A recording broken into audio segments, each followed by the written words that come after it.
নবী মুম্বাইয়ের ডিওয়াই পাটিল স্টেডিয়ামে আজ থেকেই শুরু হয়ে যাচ্ছে মেয়েদের আইপিএল বা ডাব্লিউপিএল, যেটার পুরো কথাটা হচ্ছে উমেন্স প্রিমিয়ার লিগ। মোট 5টা দল এই খেলায় অংশগ্রহণ করবে।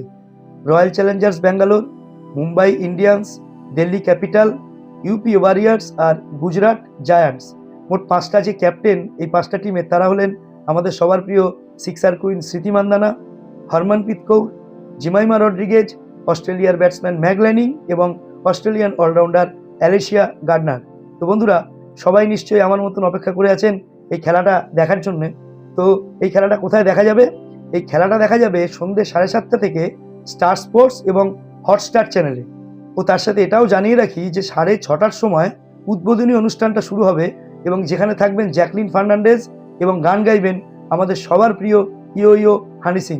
আজকের প্রথম ম্যাচে অংশগ্রহণ করবেন royal Challengers Bengaluru versus Mumbai Indians, অর্থাৎ হরমনপ্রীত কৌর ভার্সেস স্মৃতি মান্দানা। তো বন্ধুরা, খেলা দেখে অবশ্যই জানাবেন যে খেলা কেমন লাগলো। আমার তো মনে হয় স্মৃতি মান্দানা রয়্যাল চ্যালেঞ্জার্স বেঙ্গালুরুই জিতবে। আপনাদের যদি কোনো মতামত থাকে অবশ্যই কমেন্ট বক্সে জানাবেন। ভিডিও ভালো লাগলে একটা লাইক করবেন, সবার মধ্যে শেয়ার করবেন, আর নিশ্চয়ই চ্যানেল সাবস্ক্রাইব করে আমার পাশে থাকবেন। কি তাই তো? সবাই ভালো থাকবেন বন্ধুরা। Thank you.